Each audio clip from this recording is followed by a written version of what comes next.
No wonder this generation has more breakups and very short term relationships. అంటే ఒక్క match ఓడిపోతే fans కాదు వాడిని వీడిని కంప్లైంట్ చేసేయాలి, వాడిని తీసేయాలి, వీడిని తీసేయాలి, వాడికి ఆట రావట్లేదు, వీడికి ఆట రావట్లేదు. సీరియస్లీ గైస్, అందించనే ఇప్పుడున్న జనరేషన్ వాళ్ళకి దాని చిన్న తప్పు జరిగితే ఇమీడియట్లీ బ్రేకప్, మూవ్ ఆన్. అరే ప్రొఫెషన్ అది ఆడడం.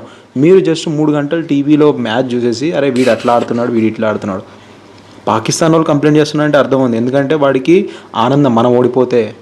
కానీ మనోళ్ళు మనల్ని ఎంకరేజ్ చేయకపోతే, ఒక్క మ్యాచ్ ఓడిపోయినందుకు ఈరోజు తెలిసిందా మన వాళ్ళు బ్యాటింగ్ ఎట్లా ఉందో. ఈరోజు కరెక్ట్ పిచ్ దొరికింది.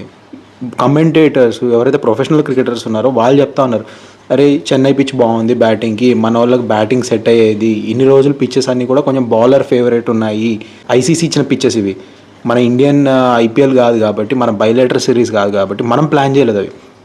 And on the other hand south Africa ఏదైతే మన ఇండియాని ఓడగొట్టిందో అదే పిచ్ మీద, అదే గ్రౌండ్లో 6 మ్యాచెస్ ఆడింది. మన వాళ్ళు ఫస్ట్ మ్యాచ్ ఆడుతున్నారు. Obviously there is a difference right. వాళ్ళకి అక్కడ ఆడి ఎక్స్పీరియన్స్ అయింది.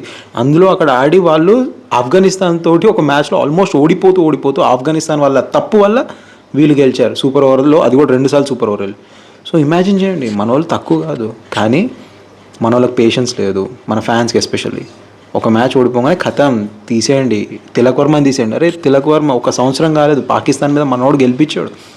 అందరు అవుట్ అయిపోతుంటే లాస్ట్ దాకా ఉండి మనోడు గెలిపించాడు. అప్పుడు ఈరోజు చూపించారు కదా మన వాళ్ళకి కరెక్ట్ పిచ్ దొరికితే ఎట్లా ఉంటుంది. మనం అందరు బ్యాట్స్మెన్ స్టార్ట్ ఇచ్చారు, అందరు బ్యాట్స్మెన్ మంచిగా ఆడారు. సో హ్యావ్ పేషెన్స్, సపోర్ట్ చేయండి. గెలుస్తున్నప్పుడు ఎవడైనా సపోర్ట్ చేస్తాడు, గెలవనప్పుడు సపోర్ట్ చేస్తేనే. జై హింద్.